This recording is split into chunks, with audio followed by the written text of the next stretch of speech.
What's up guys, welcome back to the Svar Bazaar and to another news update for Battlefront 2. We have a new patch dropping in the game this Wednesday, February 12th, and we just got the release notes for that patch. They contain some bug fixes for the new heroes BB-8 and BB-9E, as well as a much needed nerf coming to Darth Vader. We also have more specifics on upcoming hero changes directly from our hero designer. Be sure to give the video a thumbs up, subscribe if you're new, and let's check it out. We're going to start with these patch notes, and beginning with the BB-8 and BB-9E fixes, there was a problem where if you spammed both the main fire and the secondary fire keys for BB-8, it would drain his stamina really quickly without dealing the appropriate amount of damage. That's now been fixed, so you should be able to spam to your heart's content, although a better way of doing it is to simply hold the attack button down. There was a glitch with one of BB-8's star cards, Spinner, where it would grant his cable spin 20 seconds of cooldown reduction instead of 10 like it says on the card at epic rarity.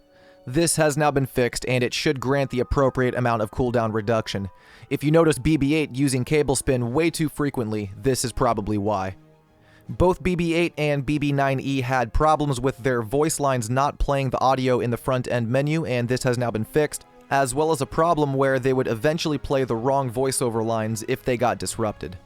Next, we have two infantry fixes, one specifically for the Republic officer, where when playing on Camino or Geonosis, the voiceovers from emotes would get blocked, and secondly for the Heavy, where he now has a reduced heat cost for the spool-up function on the Sentry ability.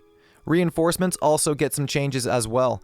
The Ovesian Gunner, Kafek Spy, Sith Trooper, and the First Order Jet Trooper now have a reduced battle point gain by 50% to be more consistent with the other reinforcements. They were gaining battle points a lot faster than the other reinforcements were, so this now makes them more balanced. Next, the First Order Jet Trooper had an issue that would allow them to dash more than 2 times, and that's been fixed. And for Japanese players, there was a localization issue with the message First Order Jet Trooper available, where it was too long for the kill screen if you were playing in Japanese. Supremacy mode got some changes too. There were various collision, VFX, and lighting improvements on the new capital ships, and they also made some improvements to resolve visual issues with the textures popping in when you were transported to the capital ships on the sequel maps. There was also a problem with the wrong cinematic playing when you completed the final objective on either of the capital ships, specifically on Jakku. Instead of playing an ending cinematic, it would play the boarding cinematic instead, and this has been fixed. We're now moving on to the hero changes, and even though there's only 3 on this list of patch notes, they're really good changes. The first one is improvements made to resolve issues with hit registration despite dodging lightsaber and melee attacks. Anybody who's used or been attacked by lightsabers knows that the hit detection in Battlefront 2 is not the best, so this is a really good change. I'm looking forward to how it works out.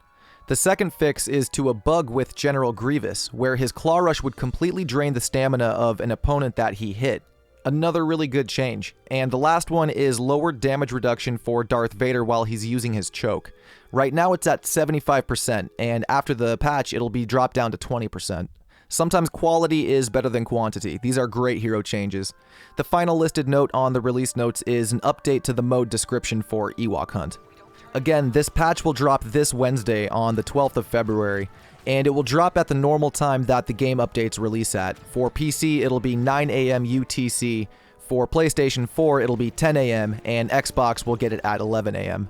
I'm on Pacific time, so for me that would be 1 AM, 2 AM, and 3 AM respectively, so you can convert to your time zone from there. Next, I want to move on to a comment made by our community manager, Ben Walk, where he addresses some player concerns that the development team is abandoning one of the flagship game modes of Battlefront 2, Galactic Assault. There have been several videos made about this, and it seems to be a pretty hot topic in the community right now. Somebody on the Battlefront 2 subreddit brought up the fact that Galactic Assault has not seen any updates in the last 18 months, and Ben Walk actually responded to this. He had a pretty interesting response too. He says, "Quite a lot of people have been asking us to bring more original trilogy content to the game, to bring it to co-op and to supremacy modes, so that's what we are doing.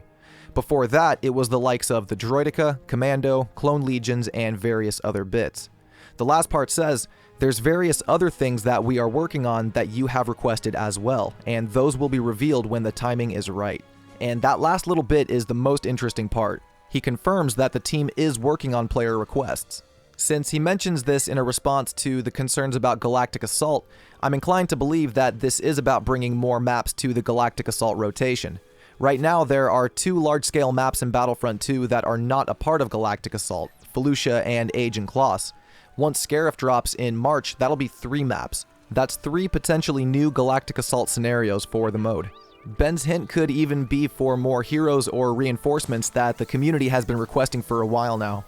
Only time will tell, but this is good to hear either way.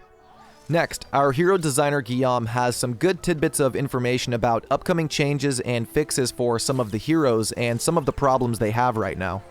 The first one to bring up is the fact that the changes and rework to Leia is now done and is being tested. While he doesn't come out and say it, he more or less confirms that Leia's flash grenade will be changed to a thermal detonator, which makes a lot of sense and should be a much more viable option for her. Hopefully the testing goes well and we see these changes for Leia in the upcoming game update at the end of this month. If not then, we'll probably see these changes in March. Guillaume also says Chewbacca's bowcaster will see a big rework, although he's not sure of the release date for that just yet. Same goes for a change for Iden Versio's pulse cannon and for Boba Fett's concussion missile. All 3 of those are currently in progress, but he's not sure when he'll be finished. Guillaume also brings up a really good change that he's looking at right now for the heroes that have charge abilities, such as Han Solo with his shoulder charge, BB-8 with the rolling charge, Rey with the dash strike, and so on and so forth. He says here, after the changes I mentioned, I'll try out how it plays to have the charge to be oriented with the camera instead of the orientation of the character's body. After that, we'll be plowing down bugs. This is a really good change, and anybody who plays with high sensitivity will be happy about this one.